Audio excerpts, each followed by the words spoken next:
വേറെ ആരോട് എന്തോ സംസാരിച്ചപ്പോൾ അവർ വിശേഷം ചോദിച്ചപ്പോൾ ഞാനാ പറഞ്ഞു. ഇവളിങ്ങനെ നിന്നിട്ട് എൻ്റെ തട്ടണം. ഞാൻ എന്താ ഞാൻ UKG പാസ്സായി എന്ന് പറ. UKG പാസ്സായി എന്ന് പറയാൻ പഠിക്കും കേട്ടോ, ഇരുന്ന് കുത്തിയിരുന്ന് പഠിക്കുന്ന ഒരു പ്രകൃതമാണോ അതോ ഇങ്ങനെ? ആ സ്കൂളിലെ ആൾക്കാർ പറയുന്നത് നിങ്ങൾ ഒന്നും പഠിപ്പിക്കരുത്. മാതാപിതാക്കളോട് പറഞ്ഞ ആദ്യത്തെ മീറ്റിംഗ് അതായിരുന്നു. ഓക്കെ, നിങ്ങളുടെ കുട്ടികൾ ഇവിടെ വരട്ടെ, അവരെന്താ പഠിച്ചതെന്ന് ഒരു സമയം കഴിയുമ്പോൾ നിങ്ങൾക്ക് മനസ്സിലാവും എന്ന് പറയുന്നുള്ള. പക്ഷെ അവിടുത്തെ കുട്ടികളൊക്കെ നമ്മൾ ഇവരൊന്നും പഠിക്കണമെന്ന് കാണില്ല. പക്ഷെ അത് കഴിഞ്ഞ് പിന്നെ ഇടയ്ക്കിടയ്ക്കാണ് ഈ ഹോംവർക്ക്. പക്ഷെ ഹോംവർക്ക് എന്ന് പറഞ്ഞാൽ ഇവക്കുള്ള പണിയാണ്. അത് എല്ലാ മാതാപിതാക്കൾക്കും അത് കൂടുതൽ അമ്മമാരാണ്. ഇപ്പൊ കണ്ടില്ല, അത് വരച്ച് അതൊട്ടിച്ച് ഇത് വെച്ച്. ചേച്ചി ആയിരിക്കും അല്ലേ ഇരുന്ന് ചെയ്യുന്ന? കാരണം ഇല്ല, കാവ്യ ചേച്ചി കാവ്യാണ് ചെയ്യുന്നത്. വിചാരിച്ചു ഇവളുടെ ചേച്ചിയാന്ന് വിചാരിച്ചു. എന്നാലും ഞാൻ ഒരു കാര്യം ചോദിക്കട്ടെ ദിലീപേണ്ണ, കാരണം കാവ്യ ചേച്ചീനെ അത്രയും സ്കൂൾ കാലം തൊട്ട് കണ്ട ഒരാളാണ് ദിലീപ്. പിന്നെ ഇതാ ഭാര്യയായി, ഇപ്പൊ അമ്മയായി ചേച്ചി, ഇപ്പൊ കാവ്യ ചേച്ചി.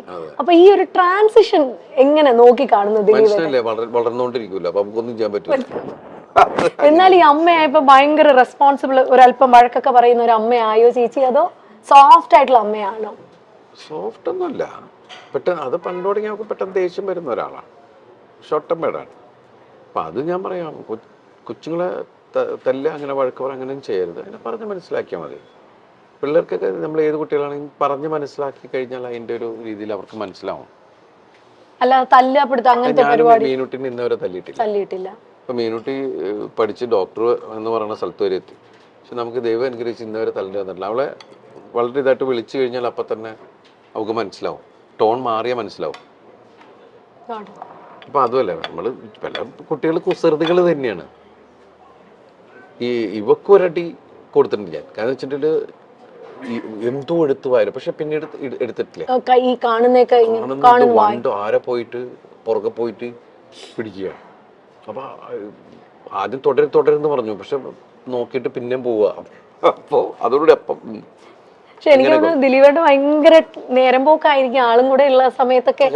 ഞാന് ശരിക്കും മീനാക്ഷി ഉള്ള സമയത്ത് ശരിക്കും പറഞ്ഞാല് എനിക്കത് മിസ് ചെയ്തിരുന്നു.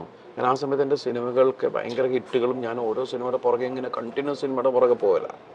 അപ്പൊ ആ സമയത്ത് ശരിക്കും പറഞ്ഞാൽ ആ പ്രായം എനിക്ക് ആസ്വദിക്കാൻ പറ്റിയിട്ടില്ല. ആ 2-3 വയസ്സ് എന്ന് പറയുന്നത് ശരിക്കും മിസ്സിങ് തന്നെയാണ്. അതെനിക്ക് ഇവിടെ കിട്ടി. കാരണം ആ സമയത്ത് ശരിക്കും കോവിഡ് എല്ലാം ആയിരുന്നപ്പോ എനിക്ക് അതിൽ വേറൊരു സങ്കടം എന്ന് വെച്ചിട്ടുണ്ടെങ്കിൽ ഞാൻ 1.5 വർഷം പുറത്തേക്ക് പോകുന്നില്ല നമ്മളാരും. പിന്നെ ഞാൻ പോയത് നാദൃശ്വരം മോളുടെ ഐഷുവിന്റെ കല്യാണത്തിനാണ് പോയത്. പക്ഷെ ദൈവാനുഗ്രഹിച്ച് അപ്പൊന്നും എനിക്ക് വീട്ടിൽ ആർക്കും കോവിഡ് കിട്ടിയില്ല. അത്രയും ക്രൗഡിന്റെ ഇടയിലാണ് നമ്മൾ പോയിരുന്നത്. എത്ര ദിവസം ഉണ്ടായിരുന്നു ആ കല്യാണം. അപ്പൊ എല്ലാവരും ഭയങ്കര ആവേശത്തിൽ അതിന്റെ ഇതിൽ നിൽക്കണം. നമ്മുടെ വീട്ടിലൊരു കല്യാണം നടക്കുന്ന പോലെയാണല്ല. അത് കഴിഞ്ഞ് പിന്നെ വേറൊരു സ്ഥലത്ത് പോയപ്പോ എവിടെയോ ഒരു എന്തിനോ ഫംഗ്ഷന് പോയപ്പോഴാണ് എനിക്ക് കിട്ടിയോ എന്നൊരു സംശയം. ഞാനാണെങ്കിൽ അങ്ങനെ എല്ലാവരെ കുറിച്ച്, കാരണം ഞങ്ങൾ 10-13 പേര് ഒരു വീട്ടിലാണ്. അപ്പൊ ഒരു സാധനം വന്നു കഴിഞ്ഞാൽ അതിനെ പിടിച്ച് മഞ്ഞളൊക്കെ മുക്കി മറ്റു എന്നൊക്കെ പറഞ്ഞ് ഒരുപാട് കാര്യങ്ങളൊക്കെ ചെയ്തിട്ടാണ് അടുക്കളയിലേക്കൊക്കെ പോണത്. അത് അങ്ങനെയൊക്കെ ഒരാളെ തൊട്ടപ്പം തന്നെ ഇത് അടിക്കുക. കൊച്ചൊക്കെ ശീലമായി, ജനിച്ചപ്പം തുടങ്ങി ഈ സാധനമൊക്കെ കിട്ടിയിട്ട് അതൊക്കെ ഇങ്ങനെയൊക്കെ ഇരുന്ന് കാണിക്കുന്നതാണ്. ഇങ്ങനെയായി. അതിനിടയ്ക്ക് ഞാൻ കൊണ്ടുവന്നു ഇത് വീട്ടിൽ, കോവിഡ് ഞാൻ കൊണ്ടുവന്നു. അത് ഞാനാണ്. എന്നിട്ട് എല്ലാവരും ചിരി തുടങ്ങി, ഭയങ്കര സൂക്ഷ്മമായിട്ട് നോക്കിയിട്ട് ഞാൻ കൊണ്ടുവന്നു എന്ന് പറയുന്നത്. എനിക്കാണെങ്കിൽ മറ്റത് പറഞ്ഞ മാതിരി ഐഡിയ എൻ്റെ പോയി എന്ന് പറഞ്ഞുകൊണ്ട് നമ്മൾ അലൻസിയറായിട്ടല്ലേ പറഞ്ഞു എന്ന് പറഞ്ഞ പോലെ നമ്മളിങ്ങനെ ഒന്നും മിണ്ടാൻ പറ്റാണ്ട് എല്ലാവരും ചിരിക്കുമ്പോ എന്താടാ ഉള്ള സംഭവം. അങ്ങനെ ഞങ്ങൾ 3 പേര് മാത്രമേ. അപ്പൊ ഈ ചെറുതും പെട്ടു, ചെറുതിനും പിടിച്ചു. അപ്പൊ പാവം 21 ദിവസം ഞങ്ങളുടെ ഒരു മുറിക്കകത്ത്. അപ്പൊ 21 ദിവസം ഇരുന്നിട്ടാണ് പോയത്. അന്നൊക്കെ 21 ദിവസം ക്വാറന്റൈൻ ആയിരുന്നു അല്ലേ ഏട്ടാ? ശരിക്കും നമ്മളെന്താ വെച്ചാൽ അമ്മയുണ്ട്, താഴെ അമ്മയുണ്ട്. അപ്പൊ അതുകൊണ്ട് അമ്മയ്ക്കൊരു കുഴപ്പം, അമ്മയ്ക്ക് പ്രായമുള്ളതല്ലേ, എന്തെങ്കിലും പറ്റിക്കഴിഞ്ഞാലൊന്നും ഇയാളുടെ ഇതിനകത്ത് നമ്മൾ അവിടെ തന്നെ ഇങ്ങനെ ഇരുന്ന് ഇതാക്കിയിരുന്നു. അപ്പൊ ആ സമയത്തൊക്കെ നമ്മൾ ഇവരിങ്ങനെ വാച്ച് ചെയ്തോണ്ടിരിക്കലും ഒക്കെ ഉണ്ടല്ലോ. രണ്ട് ആ സമയത്താണ്. അതുകൊണ്ട് വെച്ചാൽ എല്ലാവരും വീട്ടിലുള്ളതുകൊണ്ട് പെട്ടെന്ന് മലയാളം സംസാരിക്കാൻ. തങ്കമണിയുടെ റിലീസിനെ പറ്റിയൊക്കെ മഹാലക്ഷ്മി, മീനാക്ഷി ഒക്കെ എന്നാ പറയുന്നു കേട്ടോ അവര്? അല്ല, എല്ലാവരും ഇപ്പൊ സോഷ്യൽ മീഡിയയിൽ ഇത് വരുന്ന മീനാക്ഷി ശരിക്കും നല്ല ആസ്വാദകയാണ്. ഇപ്പൊ എല്ലാ സിനിമകൾ കാണും, സിനിമയിൽ ലിമിറ്റഡ് ആയിട്ട് മീനാക്ഷി സംസാരിക്കാറുള്ളൂ, അധികം സോഷ്യൽ മീഡിയയിൽ അങ്ങനെ വളരെ സൈലന്റ് ആണ്. എല്ലാ സ്ഥലത്തും കൂടുതൽ ലിസണറാണ്. എന്റെ പോലെയുള്ള ആള് തന്നെയാണ്. അങ്ങനെ എനിക്ക് തോന്നുന്നത് സ്വഭാവം കാവ്യയുടെ ഇവക്കുള്ളത്. അവള് ചെന്ന എവിടെയും ഭയങ്കര വർത്താനവും ആ ഏരിയ മൊത്തം അവളുടെ ഏരിയയിലാക്കി കളയും. എല്ലാ തമാശയൊക്കെ പറഞ്ഞ എല്ലാവരും അവളായിട്ട് ഒരു കംഫർട്ട് സോൺ ഉണ്ടാക്കി കളയും. അത് തന്നെയാണ് ഇവളുടെ സംഭവം. നമ്മൾ രണ്ടുപേരും വളരെ സൈലന്റ് ആൾക്കാരാ ശരിക്കും പറഞ്ഞു. അല്ല എന്തായാലും അതുകൊണ്ട് ഭയങ്കരമായിട്ട് ബാലൻസ് ആയി. ഇപ്പൊ ദിലീപേട്ടന് വേണ്ടി ഇതേ വെജ് ആണ് കേട്ടോ കൊണ്ടുവന്നേക്കുന്നേ. കഴിക്കട്ടെ, അതിന്റെ ഇടയിൽ ഞാൻ ആണ്. അല്ല ദേയ്പുട്ടില് ഫുഡിന്റെ കാര്യം പറയണം. ഇവിടെ ഒരു ഭയങ്കര വൈഡ് റേഞ്ച് ഓഫ് മെനു ആണ് ഇവിടെ ദേയ്പുട്ടിലുള്ളത്. കാരണം ഞാനും കെട്ടിയനും കൂടെ വന്നാൽ ദിലീപേട്ട പുള്ളി എപ്പോഴും കഴിക്കുന്ന ഇലയിലൂണാണ്. ഇവിടുത്തെ ഇലയിലൂണ്. ആ ദിലീപേട്ട ഏറ്റവും ഫേവറേറ്റ് ഫുഡ് ഏതാ? പണ്ട് എനിക്ക് അങ്ങനെ ഒന്നിലൂടെ പ്രത്യേകിച്ച് അങ്ങനെ ഒന്നിലൂടെ നല്ല ടേസ്റ്റ് ഉള്ളതെല്ലാം എടുക്കുക എന്നുള്ളത് തന്നെയാണ്. പിന്നെ എനിക്ക് ഇവിടെ ഈ പുട്ടുകട തുടങ്ങിയ സമയത്ത് ഞാൻ ഏറ്റവും കൂടുതൽ ഞാൻ ഇവിടെ വരുമ്പോൾ കഴിച്ചിരുന്നത് പുട്ടും മാമ്പഴമാണ്. പുട്ടും മാമ്പഴവും. ഈ പുട്ടിന്റെ കൂടെ മാമ്പഴം പഴം പോലെ നല്ല പഴുത്ത മാമ്പഴമാണെങ്കിൽ നല്ല രസമാണ് കുഴച്ച് കഴിക്കാൻ. അതുപോലെ നല്ല ചൂട് പുട്ടിന്റെ കൂടെ പാലും പഞ്ചസാരയും ഒക്കെ നല്ല ടേസ്റ്റുള്ള കാര്യങ്ങളാണ്. പിന്നെ നമ്മൾ പുതിയ പുതിയ വെറൈറ്റി ഒരുപാട് വെറൈറ്റികൾ നമ്മൾ ചിക്കനും പ്രോൺസും അത് എന്തൊക്കെ ഡിഷ് ഉണ്ടെന്നുള്ള സാധനങ്ങളൊക്കെ വെച്ച് ഡിഫറെന്റ് കോംബോകൾ നമ്മൾ ശ്രമിച്ചു നോക്കുന്നു. മില്ലറ്റ് പുട്ടുണ്ട് ഇവിടെ. Millet puttu, wheat puttu, ragi puttu, oats puttu. അപ്പൊ ആരേത് പ്രായത്തിൽ വന്നാലും ഇപ്പൊ ദിലീപേണ്ട സിനിമകൾ നമ്മൾ പറയില്ലേ, പ്രായഭേദം അതാണ്. പ്രായഭേദമന്യേ നമുക്ക് തിയേറ്ററിൽ പോയിരുന്ന് ക്ലീൻ നീറ്റ് ഫാമിലി എന്റർടൈനർ ആയിരിക്കും ദിലീപേട്ടന്റെ പടങ്ങൾ എന്ന് പറഞ്ഞ പോലെയാണ് ദേയ്പുട്ടിന്റെ കാര്യവും. ആര് വന്നാലും ഇവിടെ കഴിക്കാനുള്ള സംഭവങ്ങൾ മൊത്തം ഉണ്ട്. പിന്നെ ദിലീപേട്ട ഞാനൊരു ചെറിയ സെഗ്മെന്റ് ആണ്, വേറെ ഒന്നല്ല. നമ്മള് പുട്ടും ഇല്ല ഫോണാണ്. ഇപ്പോ നമ്മൾ ഫുഡ് റിലേറ്റഡ് ആണ്, തങ്കമണിയുടെ കാര്യങ്ങളൊക്കെ ചോദിച്ചിരിക്കുന്നു. ഇപ്പൊ ദിലീപേട്ട ഫുഡുമായിട്ട് റിലേറ്റ് ചെയ്ത് ഞാൻ 4 ചോദ്യം ചോദിക്കാൻ പോവാണേ. ദിലീപേട്ടൻ എന്താന്ന് പറയണം. കടങ്കഥകളാ പണ്ടത്തെ മലയാളത്തിലെ. അതെന്താണ്? എല്ലാ ഫുഡാണ്. ഇതിന്റെ ആൻസർ വരുന്ന എല്ലാ ഫുഡാണ്. ദിലീപേട്ടന് കിട്ടും. അങ്ങനത്തെ ക്വസ്റ്റ്യൻസ് ആണ്. ആദ്യത്തെ ചോദ്യം, ശാശ ശീശു രണ്ടൊച്ച എടുത്തു നോക്കി 100 ഓട്ട. ശാശ ശീശു രണ്ടൊച്ച എടുത്തു നോക്കി 100 ഓട്ട. ഫുഡാണ്, അത് മാത്രമേ ഉള്ളൂ clue. Don't ask me any other clue. 100 ഓട്ട. ശാശ ശീശു രണ്ടൊച്ച എടുത്തു നോക്കി 100 ഓട്ട. അയ്യോ, അറിയാം ദിലീപേട്ടന് എന്താണേലും ഇത് അറിയാൻ പറ്റും. ആർക്കെങ്കിലും എന്താ പറയാ, ഞാൻ ഈ സമൂഹത്തിലുള്ള ഒരുപാട് വലിയ വലിയ കാര്യങ്ങൾ ആലോചിച്ചുകൊണ്ടിരിക്കുന്നതുകൊണ്ട് ഈ ഓട്ട് കിടുന്ന വിഷയങ്ങളൊന്നും ആലോചിച്ച് സമയം കളയാറില്ല. അപ്പൊ അതുകൊണ്ട് സ്വയം പറയുന്നതായിരിക്കും നല്ലത്. ദോശ 100 ഓട്ട. കുറെ ഓട്ടകൾ വരത്തില്ല കേട്ടാ ഇങ്ങനെ പൊള്ളി വരുമ്പോ? അങ്ങനെ പറയാൻ പറ്റൂല. അല്ലല്ല, അങ്ങനെ ഓട്ടമൊന്നും വരുമൊന്നുമില്ല. അതിന്റെ മേളില് അങ്ങനെ വന്നേക്കാം. അത് ഫുൾ അത് എല്ലാ ദോശക്കൊന്നും വരാൻ പറ്റില്ല. ഞാൻ വേണമെങ്കിൽ കൊണ്ടുത്തരാൻ കാണിച്ചുതരാം. അല്ല മറ്റേ ഇങ്ങനെ കുമ്പള പോലെ ഇങ്ങനെ. അല്ലല്ല, അങ്ങനെ പറയാൻ പറ്റൊന്നുമില്ല. അങ്ങനെ ദോശക്ക് ഓട്ടയാണെങ്കിൽ എങ്ങനെ ശരിയാവണത്? അങ്ങനെയല്ല, ഇതിലിപ്പം അങ്ങനെ ദോശയിൽ ചട്നി ഒഴിച്ചു കഴിഞ്ഞാൽ ചട്നി താഴെ പോട്ടെ അല്ലേ? ശരിയാണല്ലേ? അപ്പൊ പിന്നെ അത് മാറ്റി പഠിക്കണം. ശരി. അടുത്തത് അരിപ്പുള്ളി നായരും തേങ്ങാപ്പുള്ളി നായരും കൂടി. ചേട്ടാ സീരിയസ് ചോദ്യം. ഞാൻ ഒന്നാമത് ഈ ജാതി പറഞ്ഞിട്ടുള്ള വിഷയത്തിൽ ഞാൻ പിടിക്കില്ല. ഇതാ അരിപ്പുള്ളി നായരും തേങ്ങാപ്പുള്ളി നായരും കൂടി മുളപ്പുള്ളി നായരുടെ വീട്ടിൽ വിരുന്ന് ചെന്നു. കോൽപ്പുള്ളി നായരെ കുത്തി പുറത്താക്കി. നമ്മുടെ അച്ഛൻ അപ്പൂപ്പനൊക്കെ പിള്ളമാരാണ്. നമുക്ക് ഈ നായമാരുടെ വിഷയം നമുക്ക് അത്ര പിടിയില്ല.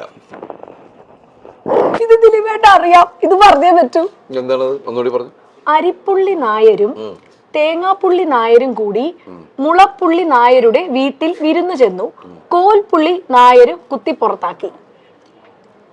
കോൽപ്പുള്ളി നായര് കുത്തി പുറത്താക്കിയ എന്താണത്? പപ്പടോ? എന്താണ്? പുട്ട്. അതാണത്. ഒന്നുകൂടി ചോദിക്കാം. അത് പുട്ട്. ഇനി വളരെ എളുപ്പമാണ്.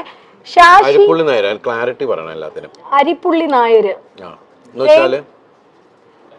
അരിപ്പുള്ളി എന്ന് പറഞ്ഞാൽ അരിമാവ്, അരിപ്പൊടി. പുള്ളി എന്ന് പറയണ അതെനിക്ക് അറിയില്ല കേട്ടാ. ഒരു കാര്യം പറയുമ്പോ അതിന് വ്യക്തമായിട്ട് അറിവുണ്ടാവണം. അരിപ്പുള്ളി നായര്, പിന്നെ അടുത്തത് തേങ്ങാപ്പുള്ളി നായര്. പുള്ളിയായിട്ട് എന്താ ഇതാണ് ബന്ധം? പുള്ളി എന്ന് പറയുമ്പോ കാക്കപ്പുള്ളി, അങ്ങനത്തെ പുള്ളി പോലത്തെ നമ്മൾ മറ്റേ പുള്ളി എന്നൊക്കെ പറയില്ല, ആ പുള്ളി ഈ പുള്ളി, അങ്ങനത്തെ പുള്ളിയാണ് ഇതില്. അപ്പൊ അരിപ്പുള്ളിയും തേങ്ങാപ്പുള്ളിയും. എന്നിട്ട് പുള്ളി നായരും ചെന്ന് മുളപ്പുള്ളി കുത്തുന്ന ആളാണ് നായര്. പിന്നെ എല്ലാരും നായന്മാരാ. ശരി ചേട്ടാ വെറുതെ ഇത് വർഗീയത. മുളപ്പുള്ളി നായർ, അത് മുളയായിരിക്കും ഉദ്ദേശിക്കുന്നത്. മുളയിന്റെ അകത്ത് മുളപ്പുള്ളി നായരുടെ വീട്ടിൽ വിരുന്ന് ചെന്നു, കോൽപ്പുള്ളി നായര് കുത്തി പുറത്താക്കി എല്ലാ നായന്മാര്. അപ്പൊ ലാസ്റ്റ് കോൽപ്പുള്ളി നായര് കുത്തി പുറത്താക്കി. ഇതെവിടെ കറക്റ്റ് ആയിട്ടാ? പുട്ടാണ് കേട്ടോ. അത് വരവെച്ചു. ഞാൻ പുതിയൊരു ഐറ്റം പഠിച്ചു. പുതിയൊരു കാര്യം പഠിച്ചു. ഇനി അടുത്തതാണ് കേട്ടോ. ഇത് ഭയങ്കര എളുപ്പമാണ്. പറഞ്ഞു ചോദ്യം ചോദിച്ചാ പോരെ? ഇത് എളുപ്പമുള്ള ചോദ്യമാണ്. ശാശി ശുമ്മ കെട ശപ്പൻ നായരുടെ മേലെ ചോദിക്കുന്നില്ലെങ്കിൽ ചിലപ്പോ ദിലീപേട്ടനെ കൊല്ലും. ശാശി ശുമ്മ കെട ശപ്പൻ നായരുടെ മേലെ കെട. ഇത് പണ്ട് ഏട്ടാ, ഇപ്പൊ 1986 നമ്മൾ സംഘടനയുടെ കാര്യം പറഞ്ഞ പോലെ പണ്ട് നമുക്ക് വംശനാശം വന്ന്. എനിക്ക് അത്ര ഏജ് ഇല്ല, അതുകൊണ്ട് എനിക്ക് പിടികിട്ടണല്ലോ ഇതെന്താന്ന്. കാരണം ആ സമയത്ത് ഉണ്ടായിരുന്ന ആൾക്ക് പെട്ടെന്ന് പറയാൻ പറ്റും. ഇത് വേറൊന്നല്ല കേട്ടോ. അതിന്റെ ശപ്പൻ നായരുടെ മേലെ കെട എന്ന് പറയുമ്പോ നമ്മുടെ കടുക് താളിച്ച് ഒഴിക്കുന്നതിനെ പണ്ട് പറഞ്ഞുകൊണ്ടിരുന്ന ഇങ്ങനെയുള്ള കൂറപ്പേരുകൾ. ഇനി ഒരെണ്ണം കൂടെ ഉള്ളേ. ഇത് ശാശി ശുമ്മ കെട. ഞാൻ പറയുന്നില്ല. ഇത് കടുക് താളിച്ച് പുറത്തൊഴിക്കുന്നത്, കറിയുടെ പുറത്തൊഴിക്കുന്നതിനെയാണ് അത് പറയുന്നത്. അതൊക്കെ പണ്ട് അന്യം നിന്ന് പോയതാ. ഒരെണ്ണം കൂടെ ഉള്ളു, ഇത് പറയാൻ പറ്റുന്നില്ല. വേണം. പച്ചയ്ക്കൊരു കെട്ട് ചുട്ടാലൊരു കൊട്ട. പച്ചയ്ക്കൊരു കെട്ട് പപ്പടം. കറക്റ്റ്. ഇത്രയേ ഉള്ളൂ. ദിലീപേട്ടൻ അറിയൊക്കെ ചെയ്യാം കേട്ടോ. ചുമ്മാ അല്ല, ഞാൻ അറിഞ്ഞത് പെട്ടെന്ന് പറഞ്ഞ പിന്നെ കാര്യമില്ലല്ലോ നിങ്ങൾക്ക്. അങ്ങനെ നിങ്ങൾ എന്റെ വായിന്ന് എന്തെങ്കിലും കുരുത്തക്കേട് കേൾക്കാനാണല്ലോ പറയണത്. അപ്പൊ ഞാൻ എന്തെങ്കിലും പറയണ്ടേ? ഒരിക്കലും ഞാൻ അങ്ങനെ ഒരിക്കലും ദിലീപേട്ട ഒരിക്കലും ഇല്ല. നമ്മൾ എത്രയോ വേദികളിൽ നിന്നിട്ട് ഞാൻ അമിതമായി കളിയാക്കിയിട്ടുള്ളതാണ്.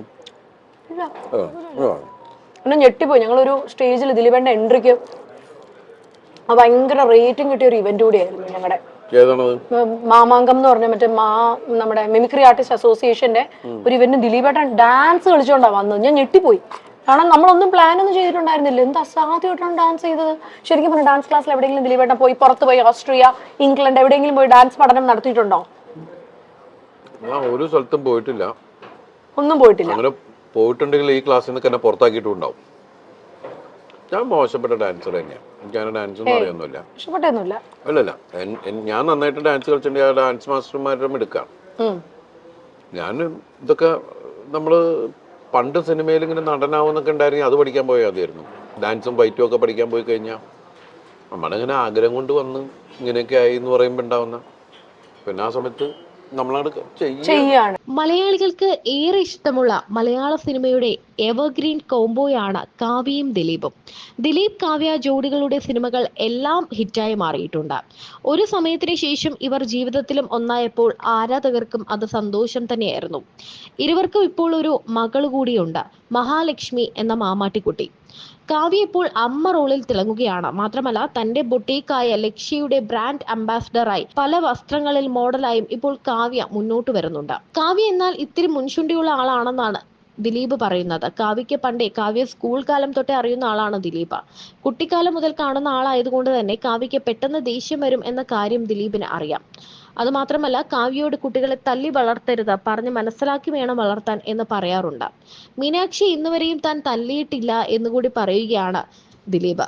മീനാക്ഷിയെ പോലെയല്ല മാമാട്ടി, അല്പം കുസൃതിക്കാരിയാണ്. ചെറിയ വായിൽ വലിയ വർത്തമാനമാണ് മാമാട്ടിക്ക്. രണ്ട് മക്കളെയും ഒരുപോലെയാണ് കാണുന്നതെന്നും ദിലീപ് പറയുന്നു.